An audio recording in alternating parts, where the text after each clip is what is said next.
మన దేవుడు మన రక్షకుడైన యేసయ్య నామములో మీ అందరికీ శుభాలు తెలియజేసుకుంటున్నాను.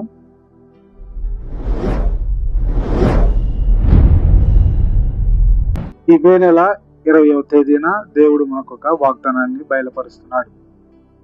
వాక్యాన్ని చదువుకొని మన జీవితంలోకి స్వాధీనపరుచుకుందాం. పరిశుద్ధ గ్రంథంలోంచి దేవుడు మనకు ఒక మాటను ఏర్పాటు చేసి ఉన్నాడు. ఆ మాటను చదువుకొని మన జీవితంలోకి స్వాధీనపరుచుకుందాం. యోహాను గారు రాసినటువంటి పత్రిక 15వ అధ్యాయము 7వ వచనంలో ఈ రీతిగా దేవుడు మనకు తెలియజేస్తున్నాడు. నా యందు మీరును మీ యందు నా మాటలను నిలిచి ఉండిన ఎడల మీకేది ఇష్టమో అడుగుడి, అది మీకు అనుగ్రహింపబడును. ఇచ్చిన వాక్యం దేవుడు దీవించును గాక. దేవుడు ఈరోజు ఆయన నామాన్ని మనం కలిగి ఉంటే మనకి ఏది ఇష్టమో, మన జీవితంలో మనకి ఏది అవసరమో దేవుడు అది దయచేస్తానని ఇక్కడ సెలవిస్తున్నాడు. ఆయన నామంలో ఇక్కడ ఏం రాయబడిందంటే, నా యందు మీరు మీ యందు నా మాటలు, క్రీస్తు యందు మనము కలిగి ఉండాలి. ఆయన విధించినటువంటి నియమ నిబంధనలు కలిగి ఉండాలి. ఆయన చెప్పినటువంటి నీతిని, సహవాసాన్ని కలిగి ఉండాలి. ఆయన మనకి చూపించినటువంటి మార్గాలను మనము అనుసరించే వారిగా ఉండాలి.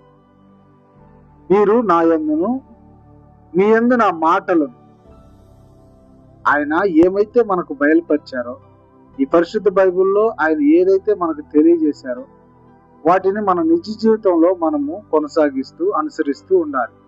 అప్పుడు దేవుడు అంటున్నాడు, మీకు ఏది ఇష్టమో. మన నిజ జీవితంలో మనకు ఎన్నో సమస్యలు ఉన్నాయి. ఉద్యోగం లేని వారికి దేవుడు ఉద్యోగం దయచేస్తానని చెప్తున్నాడు.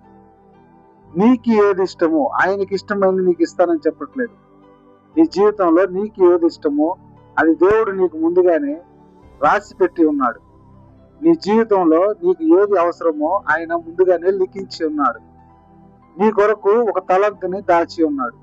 ఆ తలంతుని నీకు ఇష్టం అంటే నీ మనసుని ఆయన తట్టి, నీ ఆలోచనను ఆయన తట్టి, నీకు ఏది ఇష్టమో ఆ ఇష్టాన్ని కూడా నీ మనసుకి దేవుడు తెలియజేస్తాడు. ఆ తెలియజేసినది నీవు తిరిగి దేవుడిని అడిగితే నీవు తిరిగి దేవుడిని అడిగితే ఆయన నీకు అది దయచేస్తానని ఈ రోజు నీకు వాగ్దానం చేస్తున్నాడు.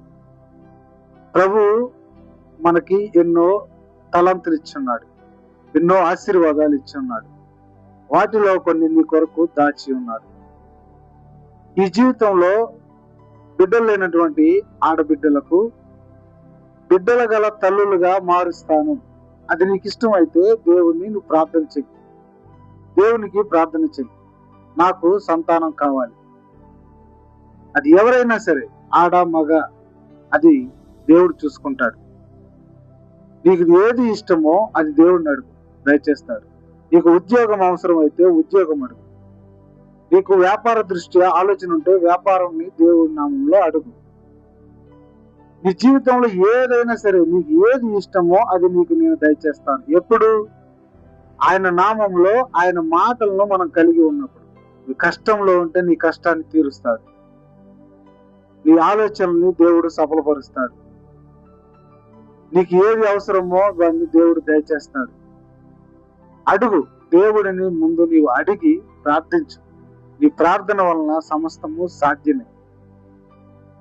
ప్రార్థనకు అసాధ్యమైనది ఏమీ లేదు. ప్రార్థనే మన ఆయుధం. దేవుడి యొద్దకు మన ప్రార్థన చేరేలాగా మనం ప్రార్థిస్తే, ఆయన నామాన్ని మనం కలిగి ఉంటే దేవుడు మనకి ఏది ఇష్టమో అది దయచేస్తారని ఈ రోజు మనకు సెలవిస్తున్నాడు. ఈ నిజ జీవితంలో, మన జీవితంలో ఈ మాటలను మనము ధ్యానించుకుంటూ క్రీస్తుని అడిగేవారిలాగా మన జీవితంలో యేసు ప్రభు వారిని మనకి ఏది మేలో అది ప్రార్థన రూపంలో అడిగేవారిలాగా ఉండాలని అతి కృపాధన్యత మీకును నాకును కలిగి ఉందనుగాక. ఆమేన్.